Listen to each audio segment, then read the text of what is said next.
Welcome friends, आपका mission achieve channel में स्वागत है। देखिए, जो आज का हमारा टॉपिक रहेगा वो रहेगा अपना control and coordination in animals में। ठीक है, ये हमारा कंट्रोल एंड कोऑर्डिनेशन हमारा पार्ट 2 है। ठीक है, इससे पहले वाला हमने कंप्लीट किया था, वो था हमारे प्लांट्स में। ठीक है, आज हम देखेंगे कंट्रोल एंड कोऑर्डिनेशन हमारे एनिमल्स के अंदर। चलिए देखते हैं। सबसे पहले फिर बात आती है हमारे रिसेप्टर होते क्या है। ठीक है, द मल्टी सेलुलर एनिमल्स, ठीक है, एक्सेप्ट हमारे जो स्पॉन्ज होते हैं ना, उनको छोड़ के हैव ए स्पेशल सेल जिसको हम बोलते हैं नर्व सेल, या फिर आप बोल सकते हो neuron, to respond the stimuli and coordinate then activity.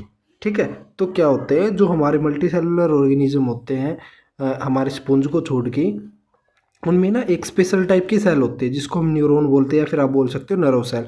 वो है ना, क्या रिस्पॉन्स करते हैं, हमारे जो एक्सटर्नल स्टिमुली होगी ना उसके प्रति क्या रिस्पॉन्स करेंगे, और वो कैसे कोऑर्डिनेट करेंगे अपने एक्टिविटी को, उसको हम क्या बोलते हैं, जनरली रिसेप्टर बोलते हैं। ठीक है, a system made up of the nerve cell is called nervous system. जो सिस्टम हमारा नर्व से मिलके बना हुआ होता है उसको हम क्या बोलते हैं, नर्वस सिस्टम बोलते हैं।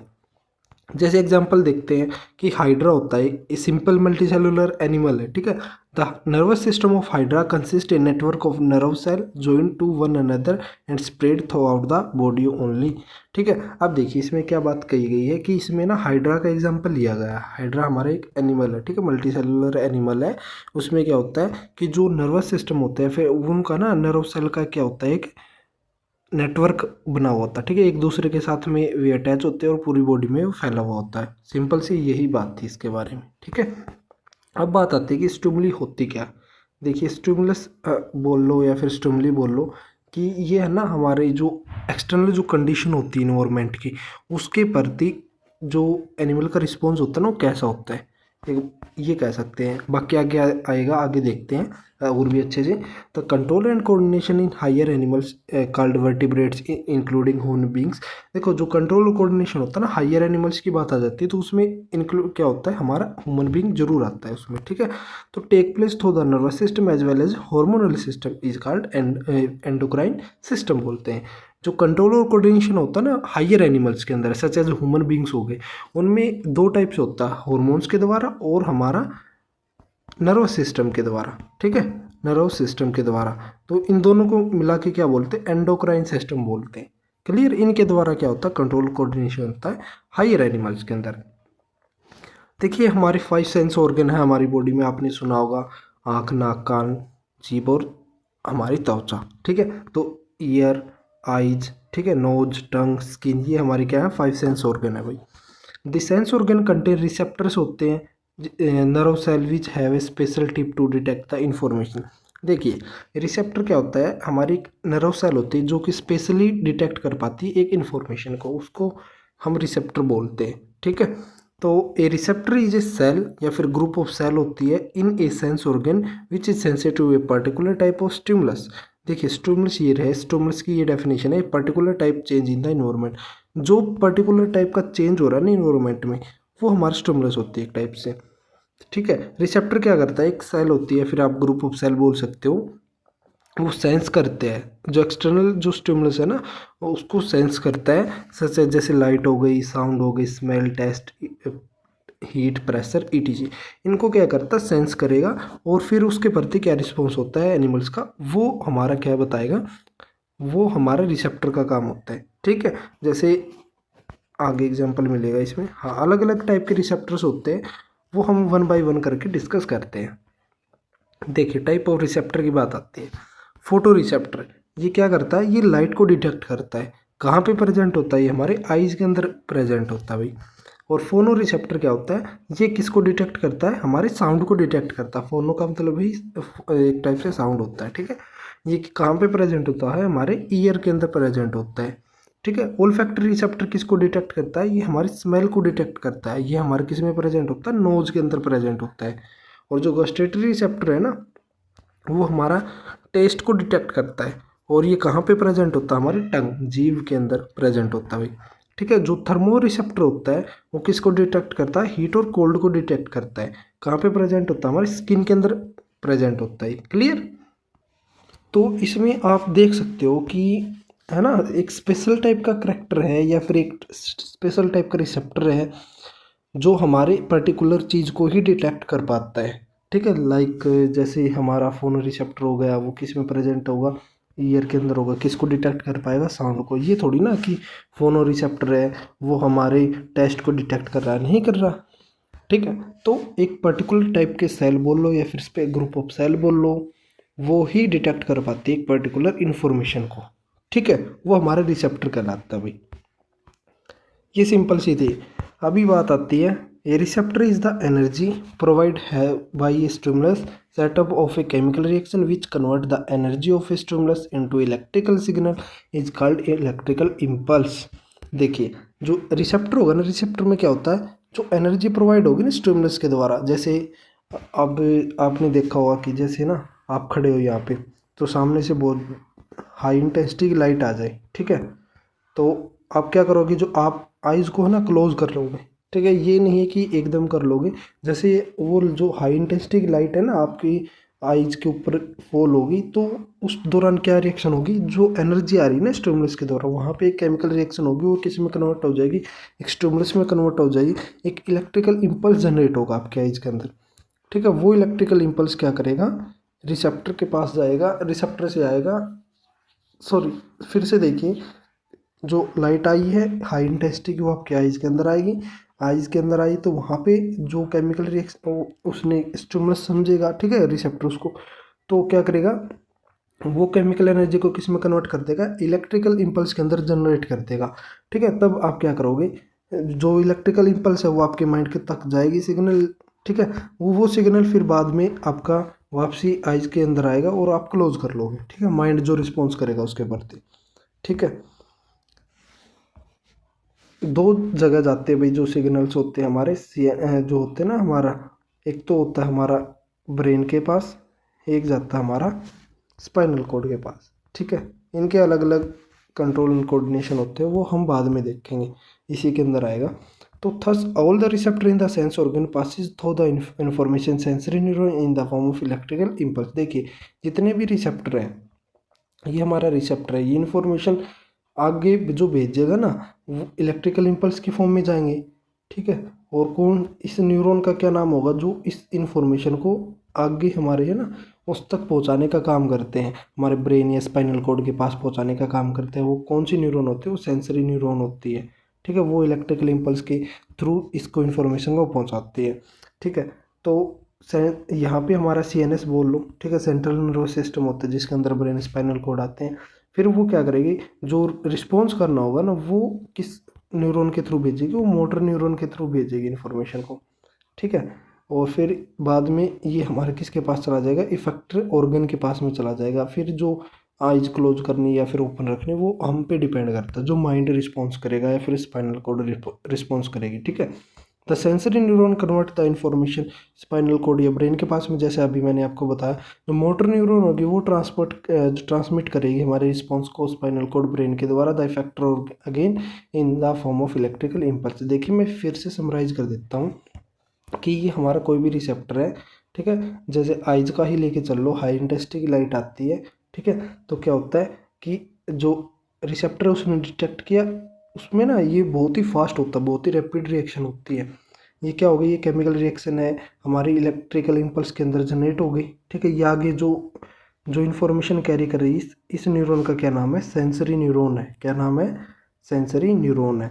ठीक है, ये हमारे कहाँ तक लेकर गई, CNS तक। CNS से जो है ना सेंट्रल नर्वस सिस्टम आता है, इसके अंदर ब्रेन स्पाइनल कॉर्ड आ जाती है। तो जो भी रिस्पॉन्स होगा ना, जो CNS ने दिया, वो भी इलेक्ट्रिकल इम्पल्स के अंदर ही आएगा, और उस न्यूरॉन का क्या नाम होगा, मोटर न्यूरॉन होगा उसका नाम। ठीक है, और फिर ये हमारे किसके पास जाएगा, इफेक्टर ऑर्गन, जो भी हमने हमारा जो ऑर्गन है ना उसने इफेक्ट करना है, उसके पास जाएगा। जैसे आपने देखा होगा, हाई इंटेंसिटी लाइट है तो आइज बंद करते हो, जैसे बहुत ज़्यादा स्मेल आती है तो उसमें क्या करते हो, सेम रिएक्शन वहीं पे होती है, बट उसमें क्या करते हो, आप नोज़ को क्लोज करते हो कुछ सेकंड के लिए। ठीक है, तो ये वही बात है भाई, ये ऐसे हमारा इन्फॉर्मेशन है वो ट्रैवल करती है। ये हमारा न्यूरॉन होता है, न्यूरॉन इंटररिएक्शन एंड इंटरगेशन। देखिए, न्यूरॉन के अंदर है ना, ये हमारे क्या है कि ये सेंसरी न्यूरॉन है, ठीक है। ये सेंसरी रिसेप्टर इंफॉर्मेशन ली, और ये इंटरन्यूरॉन है, दो न्यूरॉन को जोड़ने का काम करता है। ये मोटर न्यूरॉन हो गया, ये इफेक्टर ऑर्गन हो जाएगा हमारा। ठीक है, ये वही बात हो गई जैसे मैंने डायग्राम ड्रॉ किया था वैसे ही। ठीक है, अब बात आती है कि रिले न्यूरॉन क्या होता है। Relay neuron occur in the central nervous system and act as a link between other neurons, और you can say connect sensory neuron और मोटर न्यूरॉन। देखिए रिले न्यूरॉन है ना, हमारा सीएनएस सिस्टम होता है। ये मैंने बताया ना कि जो हमारे सेंसरी न्यूरॉन हो गया और मोटर न्यूरॉन हो गया, वो किसके पास इंफॉर्मेशन लेते हैं और देते हैं, वो हमारा सीएनएस होता है। ठीक है, ये इन दोनों को सेंसरी न्यूरॉन और मोटर न्यूरॉन को जोड़ने का काम कर रहा है ना, कनेक्ट करने का काम कर रहा है। तो इसी को जो हमारा सीएनएस होता है ना, इसी को हम रिले न्यूरॉन बोलते हैं। ठीक है, एक टाइप से बोल सकते हो आप, relay neuron occur in the central nervous system act as a link between other neuron. तो जो रिले न्यूरॉन किस में होता है, सेंट्रल नर्वस सिस्टम में ही होता है, और वो किसको कनेक्ट करने का काम करता है, अदर न्यूरॉन्स का। जैसे एग्जांपल दे के बताया गया है कि जो सेंसरी न्यूरॉन और मोटर न्यूरॉन का जो काम करता है ना सीएनएस के अंदर, वो एक टाइप का रिले न्यूरॉन है। ठीक है, अब बात आती है ह्यूमंस के बारे में कि जो कंट्रोल एंड कोऑर्डिनेशन है ना, वो ह्यूमन बीइंग में कैसे होता है। Control and coordination in human two type of the system, दो टाइप के सिस्टम होते हैं, एक तो होता है नर्वस सिस्टम, एक होता है एंडोक्राइन सिस्टम। ठीक है, तो सबसे पहले हम देखते हैं हमारा नर्वस सिस्टम के बारे में। नर्वस सिस्टम क्या होता है, जब बेसिक जो स्ट्रक्चरल एंड फंक्शनल यूनिट है ना नर्वस सिस्टम की, वो क्या होते हैं, न्यूरॉन होते हैं। क्या होती है, neuron. Structural and functional unit of जो हमारी नर्वस सिस्टम वो क्या है, न्यूरॉन है भाई। और nervous system is the made up of special type of cell, जिसको हम क्या बोलते हैं, न्यूरॉन बोलते हैं। नर्वस सिस्टम एक स्पेशल टाइप की सेल से मिलकर बना होता है, उसका क्या नाम होता है, न्यूरॉन। न्यूरॉन लार्जेस्ट सेल हमारी बॉडी की, which look like a electrical wire की तरह हमें दिखती है। अगर आपसे कोई पूछ ले ना कि लार्जेस्ट जो सेल हमारी बॉडी की वो कौन सी है, तो आप क्या कहोगे, न्यूरॉन होती है। ठीक है, तो लेंथ क्या होती है न्यूरॉन की, 1 मीटर होती है अप्रोक्स। ठीक है, और neuron do not divide and have a very less regenerative power. देखिए जो न्यूरॉन है वो डिवाइड नहीं करता, और रीजनरेटिव मतलब अगर एक बार एक टाइप से मान लो कि ये कट गया, ठीक है, यहाँ से टूट गया, ये डैमेज हो गया, तो ये नहीं है कि ये दोबारा ठीक हो जाएगा, नहीं होगा। ठीक है, इस टाइप से। और जो neuron in a body approx कितने होते हैं, 100 बिलियंस होते हैं भाई, बहुत ज़्यादा होते हैं ये। ठीक है, अभी देखिए the neuron carry message in the form of the neuron carry the message in the form of electrical signal, जिसको हम क्या बोलते हैं, इलेक्ट्रिकल इम्पल्स बोलते हैं, या फिर नर्व इम्पल्स बोल लो। जो न्यूरॉन कैरी करता है ना इन्फॉर्मेशन को, इलेक्ट्रिकल सिग्नल की फॉर्म में ही कैरी करेगा। ठीक है, और एक बात और ध्यान रखना इसमें आप, कि जो न्यूरॉन होता है ना, न्यूरॉन होता है जो हमारा, उसके पास 3 चीज़ें होती हैं, सेल बॉडी। ठीक है, सेल बॉडी के अंदर ही साइटोप्लाज्म आ जाता है भाई, जो हमारे, फिर उसके बाद में एक्सोन होती है उसकी एक लंबी सारी। ठीक है, इस सेल बॉडी के जो ऊपर की तरफ होंगे ना, वो डेंड्राइट्स होते हैं। ये 3 चीज़ें होती है भाई, आगे मैं आपको स्ट्रक्चर में अच्छे से बता दूँ। अभी देखिए next, the axon have an insulating and protecting sheath, या फिर कवर होता है एक टाइप का माइलिन का around it. Myelin is the made up of fat और प्रोटीन का होता है, to prevent the exchange of ion. देखिए जो हमारे ना, अभी इसमें बताया ना कि न्यूरॉन के अंदर जो इन्फॉर्मेशन है वो इलेक्ट्रिकल इम्पल्स की तरह इम्पल्स में फ्लो करती है। तो एक बात देखो, ये कह रहा है कि जो हमें है ना प्रोटेक्ट करती है, ठीक है, एक कवर होता है। ठीक है, इसके ऊपर एक टाइप का कवर मान लो, जिसके जो हमारा न्यूरॉन होगा ना, उसके ऊपर कवर होता है ना, जो प्रोटेक्ट करता है, हमें झटके नहीं लगने देता। ठीक है, हमें शॉक नहीं लगता ना, तो वो किसका बना होता है, माइलिन का बना होता है। ठीक है, माइलिन का एक कवर होता है जो हमें प्रोटेक्ट करता है। ठीक है, अब माइलिन किसका बना होता है, माइलिन हमारा बना होता है फैट और प्रोटीन से मिलके बन के। ठीक है, जो हमारे एक्सचेंज ऑफ आयन में भी हेल्प करता है। ठीक है, एक्सचेंज ऑफ आयन है वो नहीं होने देता, उससे बचाता है। It is produce from the Schwann cell. ये कहाँ से प्रोड्यूस होता है हमारा माइलिन, स्क्वैन सेल से प्रोड्यूस होता है भाई। अभी देखिए ये रहा, ये हमारा किसका स्ट्रक्चर हो गया, न्यूरॉन का स्ट्रक्चर होगा। ठीक है, मैंने आपको बताया था ना 3 चीज़ें कि सेल बॉडी होती है। ठीक है, सबसे पहले डेंड्राइट्स आते हैं, तो ये डेंड्राइट्स होते हैं, देख लो, ये इतनी इसकी सेल बॉडी होती है, ये इसके अंदर न्यूक्लियस होता है, ये इसका साइटोप्लाज्म होगा, ठीक है। और ये हमारा एक्सोन होता है, ये एक्सोन एंड होते हैं, एक्सोन टर्मिनल बोल लो, वो आपकी मर्जी है। ये आगे की तरफ, तो इसमें देखो ये है ना, ये हमारी एक्सोन है। यहाँ पे जो ये आपको दिख रही है ये माइलिन शीथ है, और जो ये बीच में अंदर येलो स्पॉट दिख रहा है ये हमारी स्क्वान सेल है, ठीक है। और नोड ऑफ रेनवियर बोलते हैं इसको, दो एक्सोन को जो है ना, ये एक्सोन के बीच में जो गैप है इसको ज्वाइन करता है नोड ऑफ रेनवियर, ठीक है। तो ये हमारे पूरा किसका स्ट्रक्चर हो गया, हमारे ये हो गया हमारे न्यूरॉन का, ठीक है।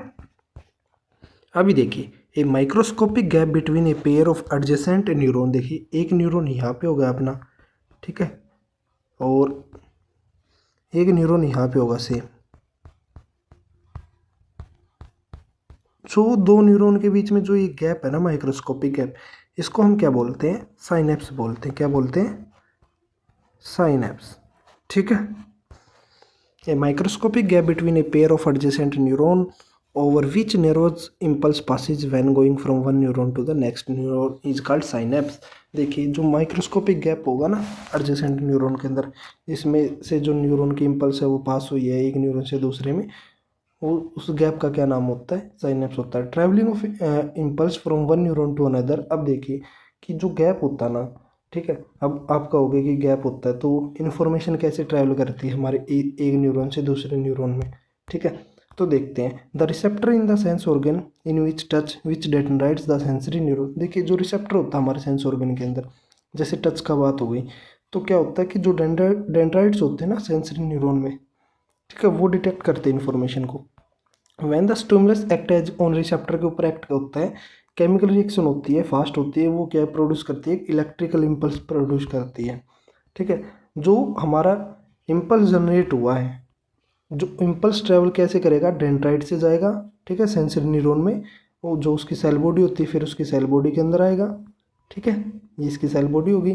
फिर देन वो किसकी तरफ जाएगा, हमारे एक्सोन की तरफ जाएगा, ठीक है। फिर एक्सोन से हमारे जो एक्सोन का है ना एंड होता है उसमें जाएगा।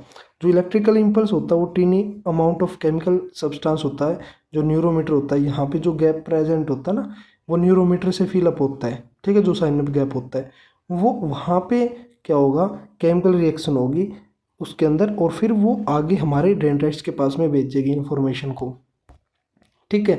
Impulse the dendrites of the next neuron from the dendrites electrical impulse is carried on the cell body and the end of axon second neuron and same passes the carried out information. अभी देखिए same वही बात बता रहा है कि जैसे हमारे है ना रिसेप्टर ने कोई डिटेक्ट की इन्फॉर्मेशन, ठीक है, जो केमिकल रिएक्शन सेटअप हुई वहाँ पे केमिकल से किस में कन्वर्ट हो गई, वो हमारे इलेक्ट्रिकल इम्पल्स में कन्वर्ट हो गई, ठीक है। तो अब जैसे ये इलेक्ट्रिकल इम्पल्स आएगी ना, ये हमारा एक्सोन होता है, ये इसके डेंड्राइट्स होती हैं, इसकी सेल बॉडी, ये इसका एक्सोन है, ठीक है, ये न्यूरॉन है ये, सॉरी। तो इसमें क्या होगा कि डेंड्राइट्स के पास में इन्फॉर्मेशन आई है इलेक्ट्रिकल, फिर ये सेल बॉडी से होती हुई हमारे एक्सोन के अंदर आई, फिर एक्सोन की टर्मिनल एंड के अंदर आ गई, ठीक है। यहाँ पे जो गैप प्रेजेंट होता है ना, साइनेप होता है वो, फिर आगे वाला जो न्यूरॉन होगा वो स्टार्ट हो जाएगा ना, सेम ऐसे ही। तो क्या होता है कि इस गैप के अंदर है ना न्यूरोमीटर भरा हुआ होता है, ठीक है, न्यूरोमीटर।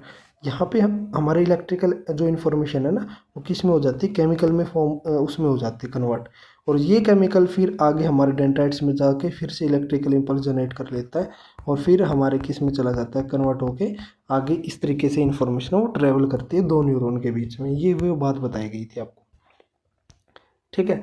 अभी देखिए आपसे ये नहीं पूछेंगे कि एग्ज़ाम में कैसे क्या होता है, उसमें ना आपको बना के दे देंगे पॉइंट से, उनको कहेंगे कि इनको इनमें से कौन सा सही है, ऐसा भी क्वेश्चन आ सकता है, जैसे ये नीचे बना रखा है इस तरीके से, ठीक है। This process goes on till electrical impulse reaches the relay neuron and spinal cord और ब्रेन बोलते हैं। द रिले न्यूरॉन और motor neuron connect the similar way to bring the electrical impulse from the brain and spinal cord to the electric, जो हमारा effector होगा, organs हो गया ना, मसल्स हो गया, ग्लैंड्स हो गई।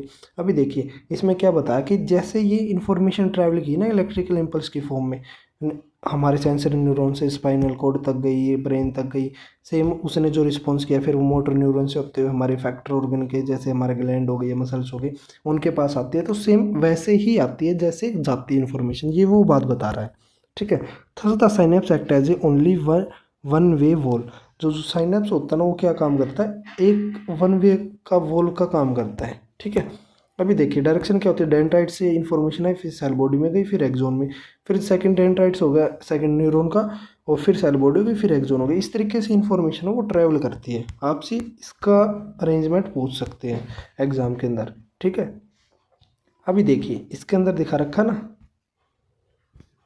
ये जो गैप प्रेजेंट था ना साइनेप्स दो न्यूरॉन के बीच में, ये केमिकल सब्सटेंस रिलीज करता है जिसको हम क्या बोलते हैं, न्यूरोमीटर बोलते हैं। बस ये बात ध्यान रखना, जो गैप फिलअप होता है साइनेप्स न्यूरोमीटर से भरा हुआ होता है। ये आपका एनसीईआरटी का डायग्राम हो गया।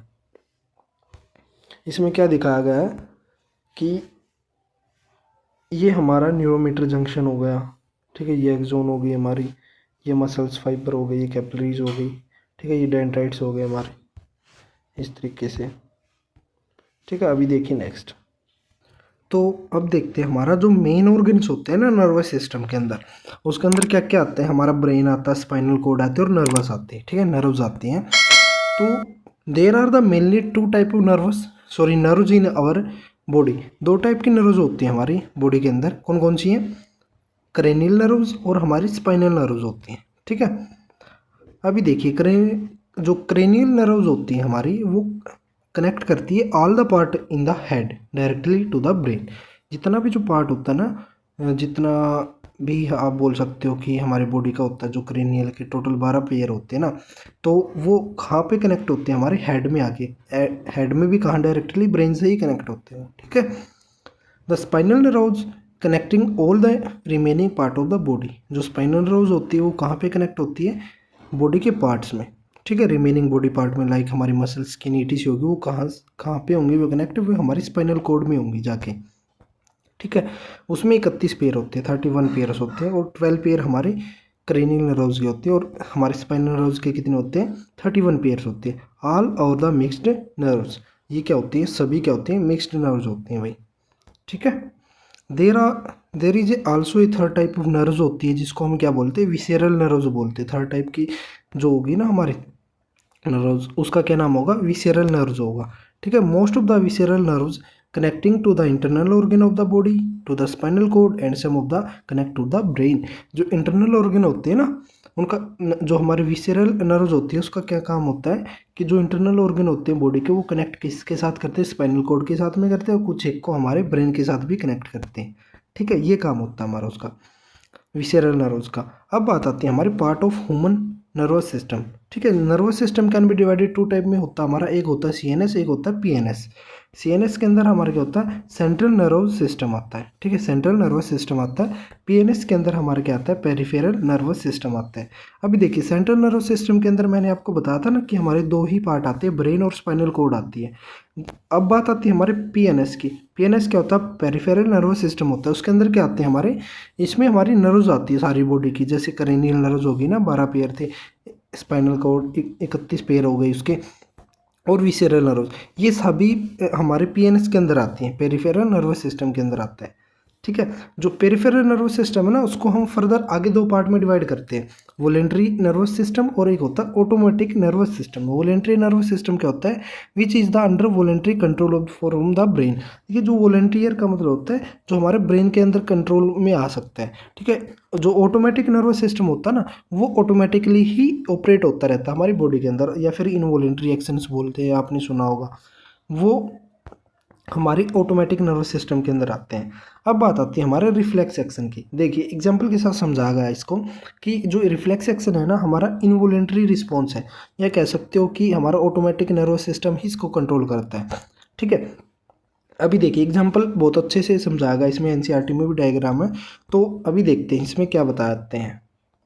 ये कहता है कि हम बिना जाने, हम जो गर्म प्लेट होती है ना उसको टच कर देते हैं, तो क्या करते हैं उसमें इमिडिएटली हम अपना हाथ है उसको रिमूव कर लेते हैं, एकदम से हम हाथ हटा लेते हैं ना उससे।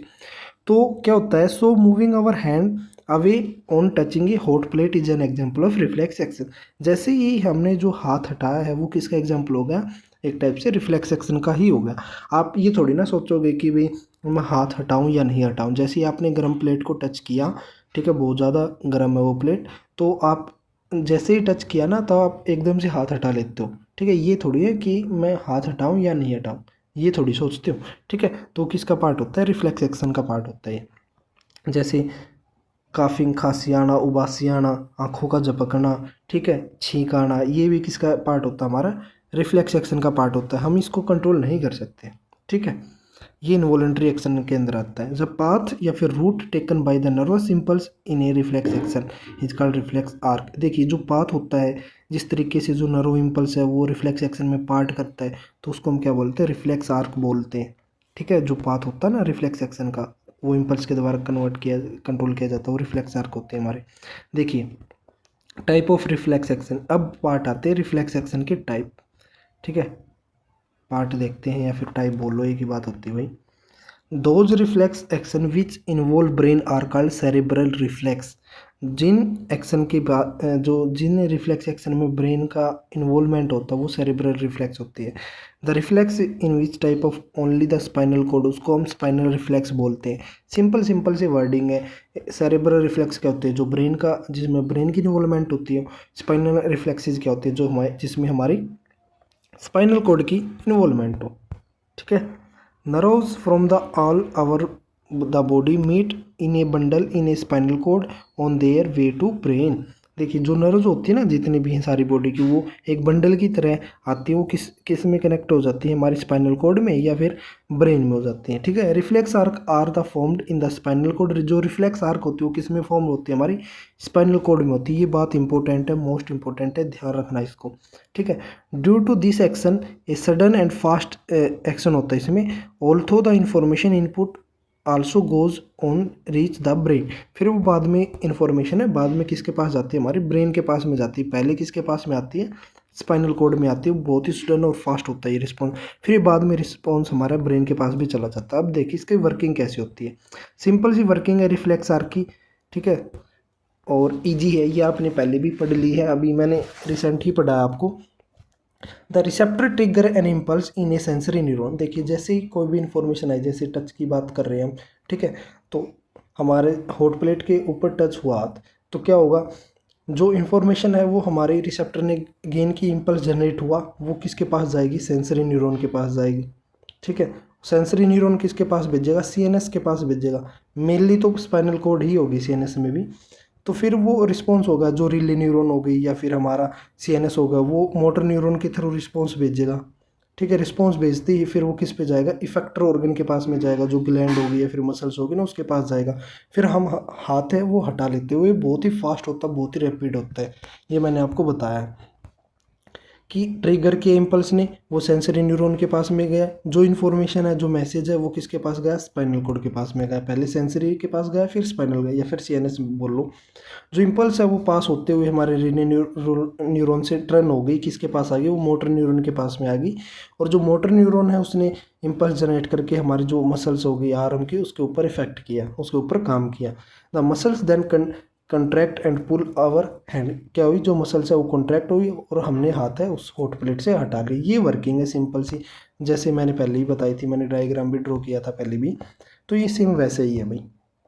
ये आपका एनसीईआरटी का डायग्राम देखिए, जैसे ही हॉट प्लेट को टच किया, ये इन्फॉर्मेशन सेंसरी न्यूरॉन से होते हुए हमारे कहाँ पे चले गई, सीएनएस के पास चली गई, ठीक है। रिले न्यूरॉन ने ट्रांसमिट की उस इन्फॉर्मेशन को कहाँ पे, हमारे मोटर न्यूरॉन के पास में। ये हमारा इफेक्टर ऑर्गन है, जो मसल्स है वो कॉन्ट्रैक्ट हुई और हमने हाथ है वो हटा लिया। ये रिफ्लेक्स आर्क का पाथ था, ठीक है। सिंपल सा है, मुश्किल नहीं है।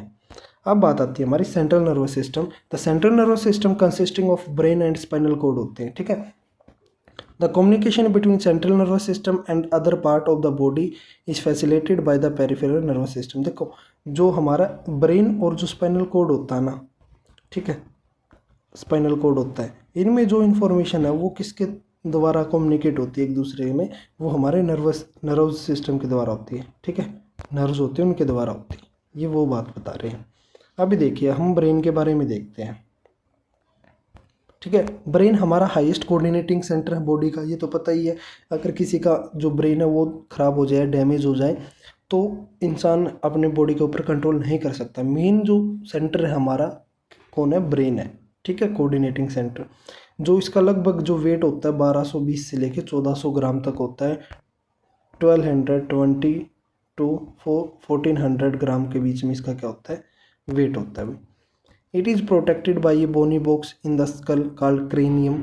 ये हमारा किसके द्वारा प्रोटेक्ट किया जाता है ब्रेन? हमारा एक बोनी बॉक्स होता है, हमारे जो स्कल होता है ना, जो खोपड़ी होती है उसके अंदर बोनी बॉक्स होता है, ठीक है, उसके द्वारा प्रोटेक्ट किया जाता है, जिसको हम क्या बोलते हैं? क्रेनियम बोलते हैं, ठीक है। The brain is surrounded by the 3 membrane is called meninges. जो ब्रेन होता है ना हमारे 3 लेयर होती है उसके ऊपर, उससे कवर किया जाता है, जिसको हम क्या बोलते हैं? मेनिंग्स बोलते हैं। ये ये हेल्प करती है हमारी, प्रोटेक्ट करती है ब्रेन को, ठीक है, बचाने में। जो स्पेस होता है इन मेम्ब्रेन के बीच में, जो मैंने बताया ना ये 3 मेनिंग्स होती है, इनके बीच में जो स्पेस होता है वो किसके द्वारा फिलअप किया जाता है? सेरेब्रोस्पाइनल फ्लूइड के द्वारा होता है। और जो साइनेप्स होता है वो किसके द्वारा फिल किया जाता है भाई? जो जो दो न्यूरॉन के बीच में है वो है न्यूरोमीटर, ठीक है, ध्यान रखना उसको। न्यूरोमीटर, सॉरी न्यूरोमीटर नहीं, न्यूरोट्रांसमीटर ऐसा ही कुछ था, उसका पीछे देख लेना, ठीक है, न्यूरोट्रांसमीटर के नाम से था ना उसमें। और ये हमारा जो मेनिंग्स के बीच में जो गैप फिलअप होता है वो किसके द्वारा होता है? वो होता है सेरेब्रोस्पाइनल फ्लूइड के द्वारा होता है। ये भी ध्यान रखना भी, ठीक है। ये प्रोटेक्ट करता है ब्रेन को मैकेनिकल शॉक से, ठीक है, कोई शॉक ना लगे ब्रेन को। ये देखिए, ये आपका एनसीईआरटी का डायग्राम है, ये हमारा ब्रेन होगा, ये हमारी जो ये है ना, ये क्रेनियम है, ठीक है। और इसके अंदर देखो ये 3 लाइनिंग सी दिख रही है आपको, ब्लैक ब्लैक सी, ठीक है, ये हमारी मीनिंग्स है, ये सेरेब्रोस्पाइनल फ्लूइड के द्वारा फिलअप हुई होती है, ठीक है। और इसमें एक चीज़ और देखना, सॉरी, ये देखो कि ये हमारा फोरब्रेन होता है ये पार्ट, ठीक है।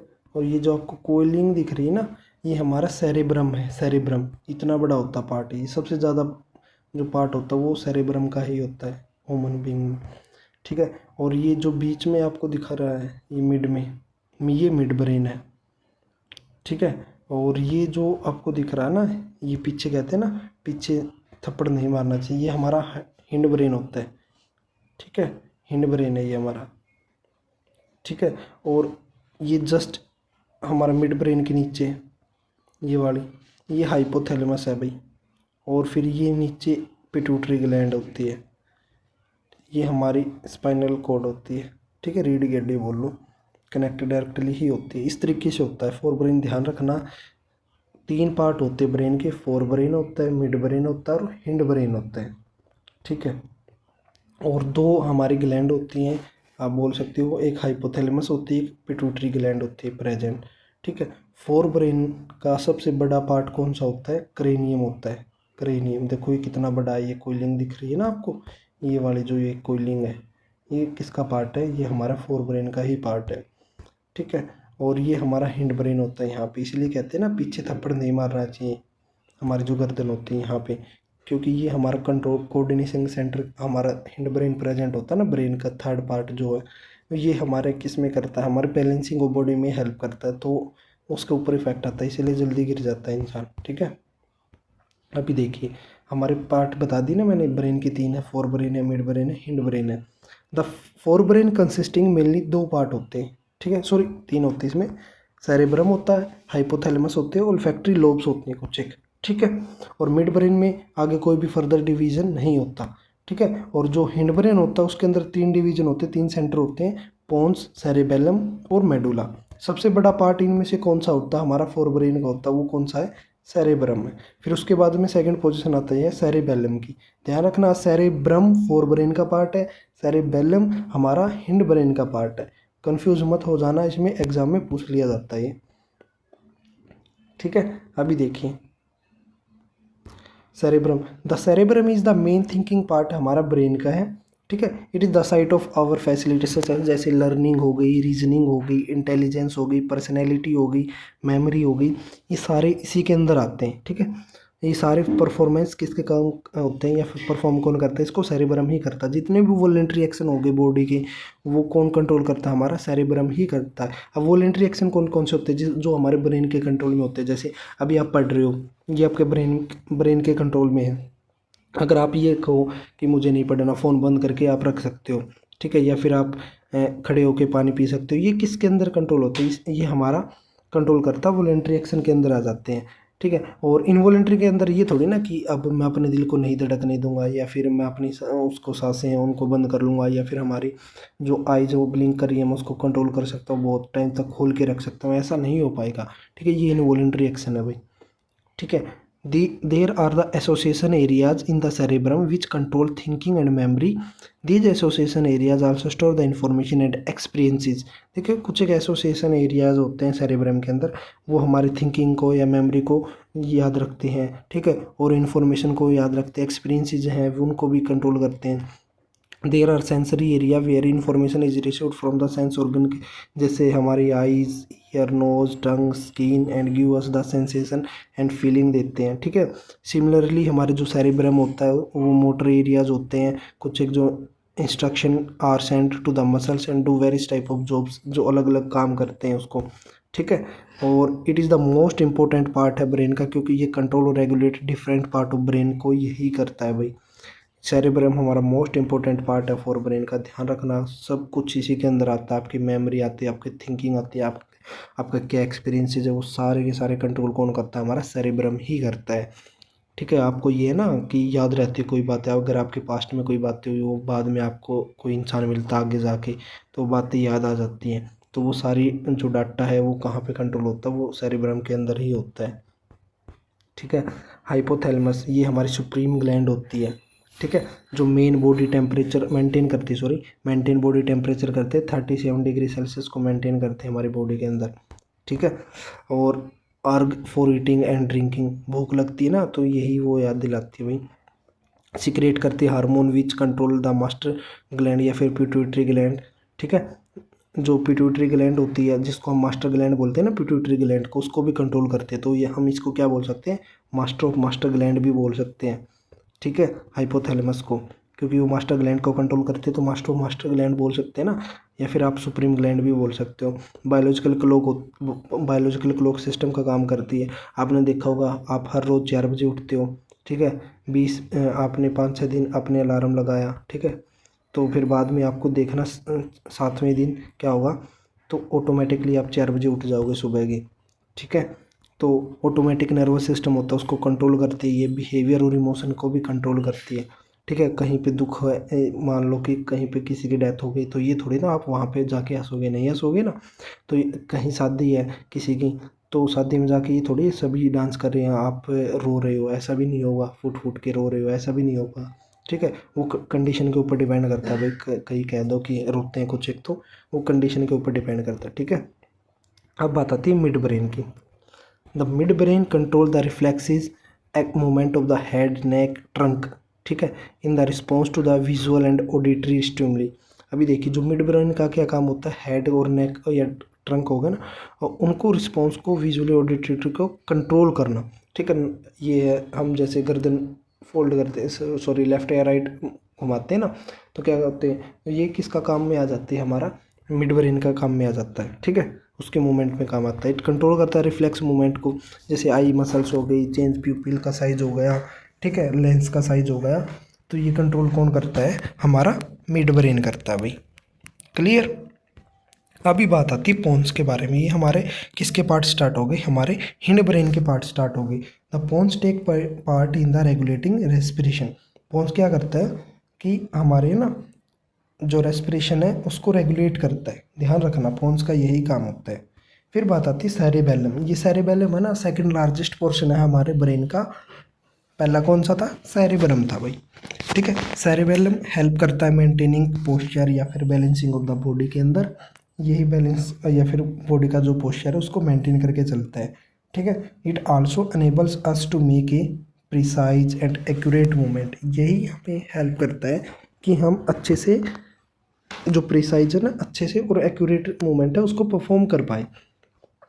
The cerebellum coordinate smooth body movement such है, जैसे वॉकिंग हो गया, डांसिंग हो गया, राइडिंग हो गया, बाईसाइकिलिंग हो गया, पिकिंग जैसे पेंसिल हो गया. तो ये सारा का सारा काम कौन करता है, सेरेबेलम ही कंट्रोल करता है.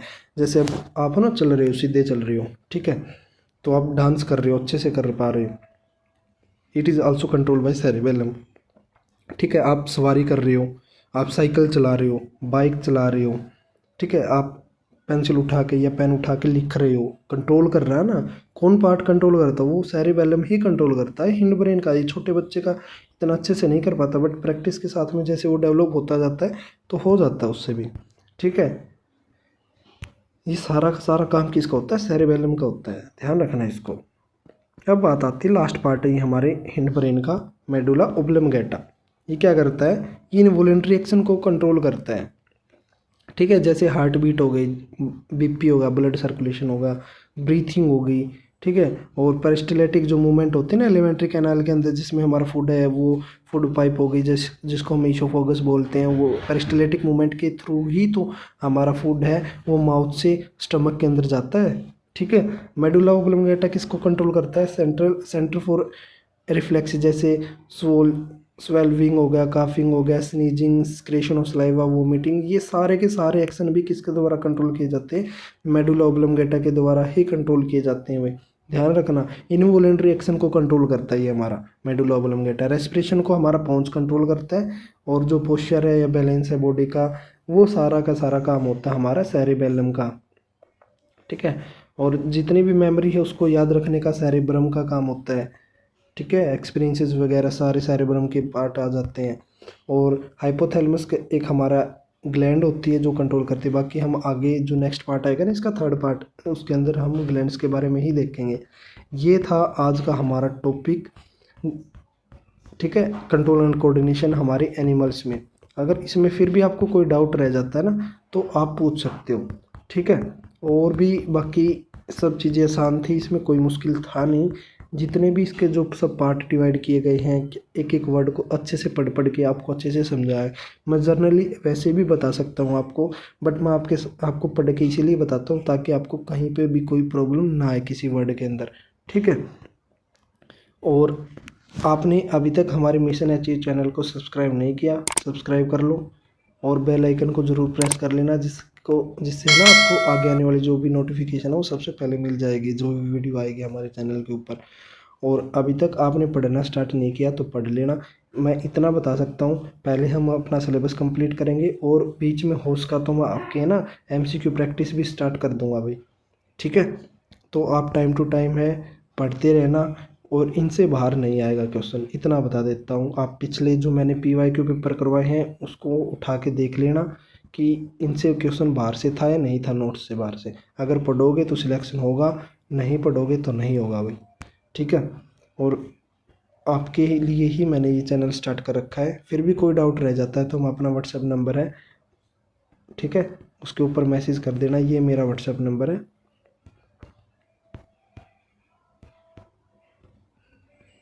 ठीक है भाई, ये मेरा व्हाट्सएप नंबर है, इसके ऊपर आप मैसेज कर सकते हो, सिर्फ मैसेज करना है। कोई डाउट आ जाए तो आप मुझसे पूछ सकते हो। ठीक है, ओके, धन्यवाद।